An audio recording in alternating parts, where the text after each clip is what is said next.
Greetings and a very warm welcome back. You're joining me, Magpie842, for this round 5? Yeah, it's round 5 of the Artifact Cup number 40. And I tell you what, we'll just wait for the map to load in and then we will go and introduce the players in the map. The map is a tie-down passage, spawning here in the south of the map. It is going to be playing as the sort of dark orange Galzian forces. It is going to be Coercer. Oops, switch to the production tab. Spawning in the north, playing as the blue and white Galzian forces. It's going to be Descarra. Wow, Descarra playing as Galzian. This is going to be interesting. So, fair to say Descarra, like, one of the most prolific coalition players, like, throughout his career, like, definitely one of the names that pops into my mind when I think of the best coalition players in the game, like, without a doubt, like. Yeah. Sorry, I was just like mentally putting together like a top 3 or something. But anyway. So yeah, we're gonna have to see what these two players are gonna bring to the table. Descarra, of course, a very polished player who's been in the game and very good at it since the earliest days. Coercer, a player who, like, perhaps not on that like upper echelon of glory that Descarra is, but by all accounts, a really skilled player, one who I've definitely cast before, but I don't remember too much about his playstyle, so very much looking forward to seeing exactly what tricks and tactics and shenanigans he's going to try and bring forth here against Descarra. Let's see, it's been base runner retirement from both players, so both players opting to retire that base runner. Interesting to note, actually, in this GVG that we've got here, it is GVG, yeah. The base runner was actually changed in the last patch, like, pretty heavily. The repair ability on the Galzian base runner, now free, and the cooldown on the sensor probe reduced by like 1 minute 40 seconds, so from 300 seconds to 200, which is, those are big changes, and to be honest, pretty welcome changes, because the Galzian base runner just felt like a non-unit. It was like it was an artifact. Playing as Galzian, it feels like you start with a sensor probe on the map and some extra resources, and you also have like a really bad unit for like carting your artifacts around later on in the game. That's where the base runner was at before. To look at this game, it doesn't look like much has changed, but you know, the patch has not been out super long, and I'm looking forward to seeing if players are going to be able to build the base runner into some other stuff. Like, maybe it's possible that you can use the base runner in like an early game push to back up like some assault railguns or something, use that repair mode. Or, I don't know, there might be some uses for it. Now that that repair mode is free, it's, you know, I don't know if people have experimented with that very much. I don't know if that's, like, if that's been tried and failed. I don't know if more changes might be needed to the Galzian base runner, but I'm glad that Blackbird have their eye on that unit as one that's kind of in need of a little love. But anyway. Looks like Coercer here going to set up his sand skimmers in a little sensor network in the middle, wants to get the most advanced warning as possible of any movements his opponent might be making, wants to see any advances, and he's going to detect a sand skimmer here. He might be able to just like envelop in around this sand skimmer. Looks like Descarra going to notice that his sand skimmer is in peril and try to pull it back and save that one. It looks like Coercer not interested in chasing. I think if I was Coercer, I might have pushed a little bit further there.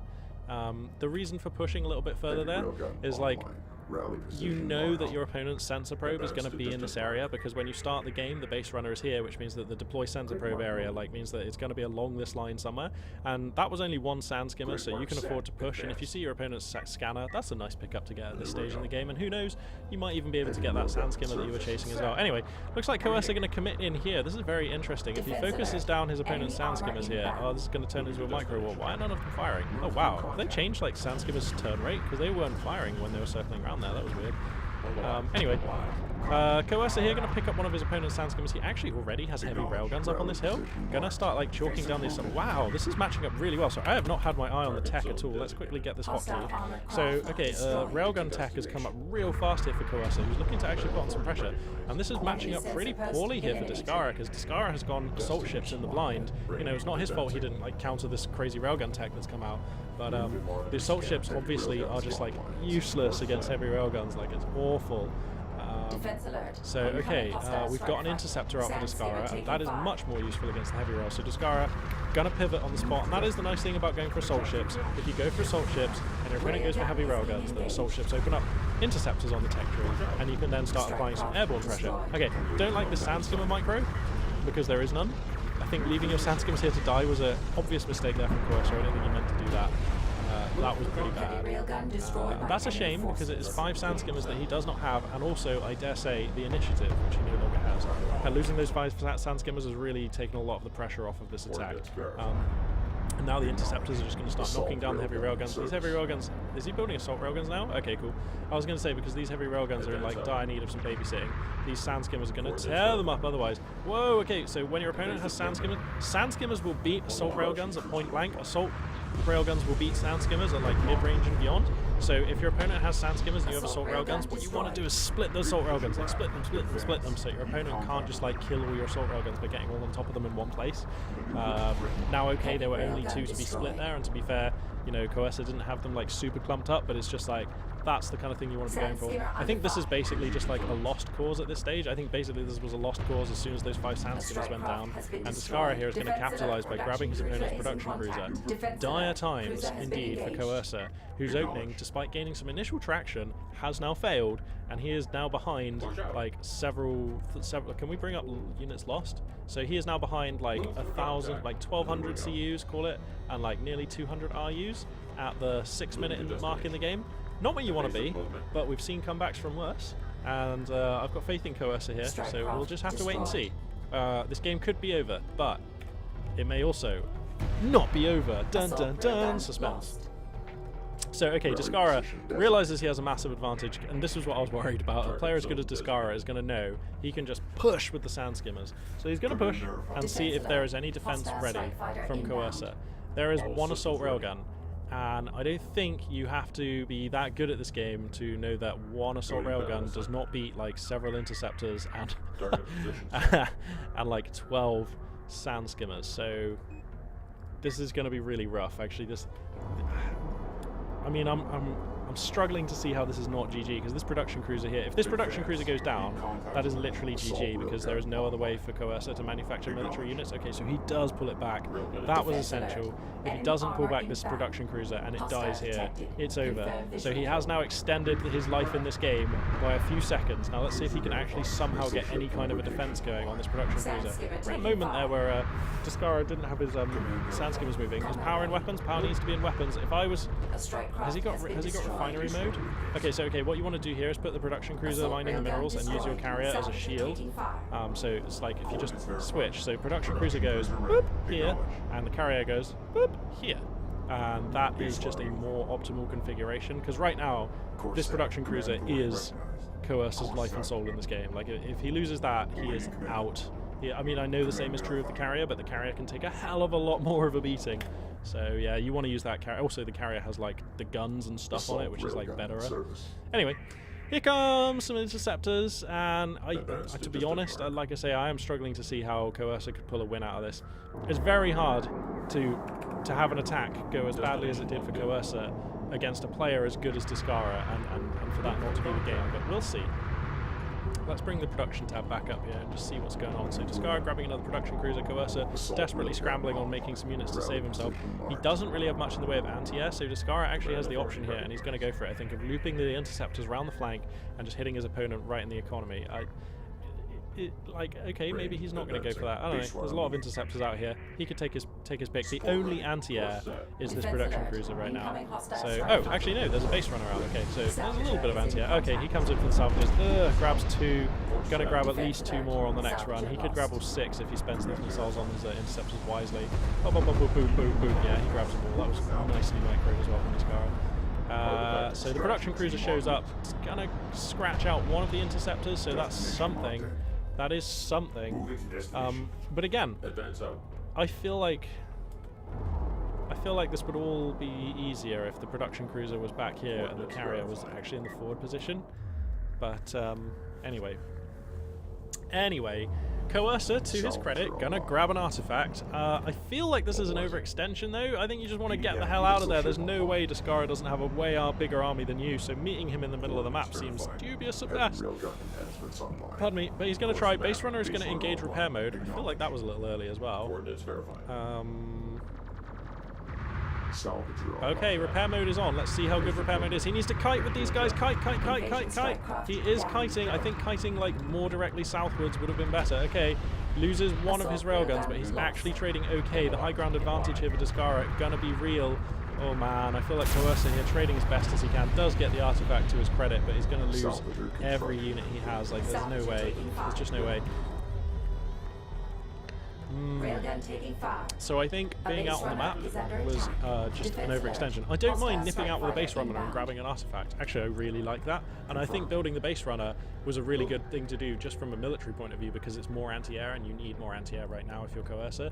But I think being out on the map, just like you want to go out there, grab that artifact, don't worry about scoring it.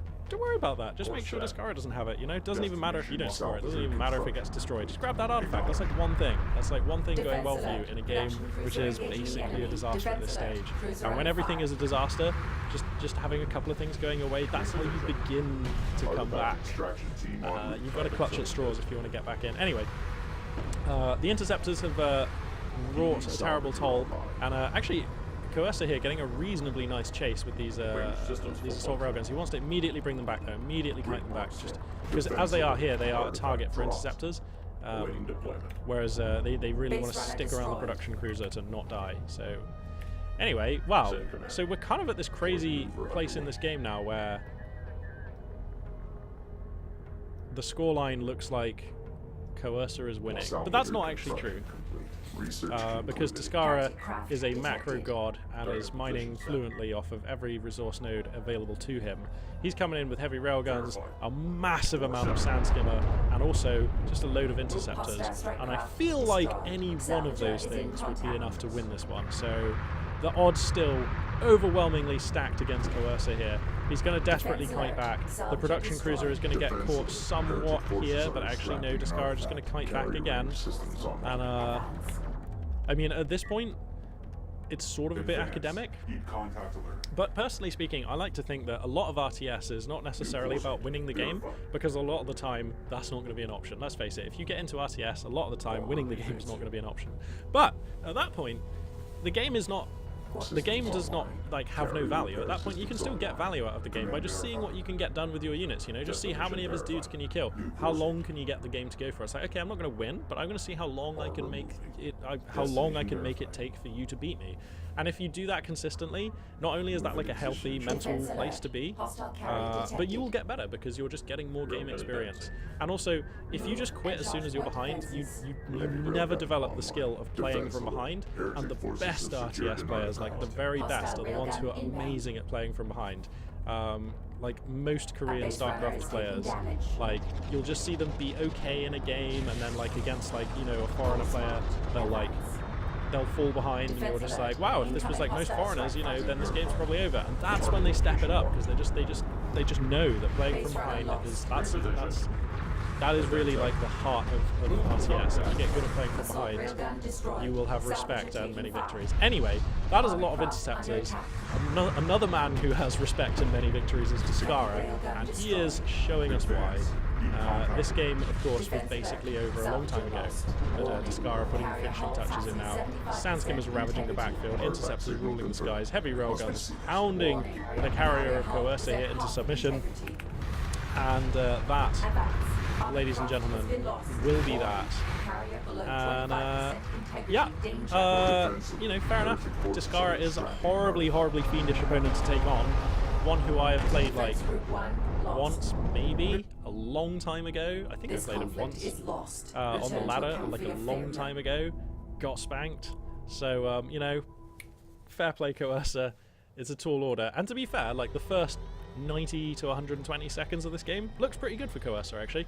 But then there was just like a slight micro mistake, and with those sand skimmers that got taken out, and then the attack fell apart, and losing a production cruiser that early in the game is basically always GG. But anyway, wow, so yeah, that was a pretty quick one there, I suppose. Well, I mean, it was still like 13.5 minutes, but like it was decided pretty quickly, and nice to see Descarra's execution. I mean, like solid macro, solid, like, you know, solid closing out of that game. So nicely done. Yeah, so that will conclude this cast. Thank you very much for watching. And this for now is Magpie842 signing out.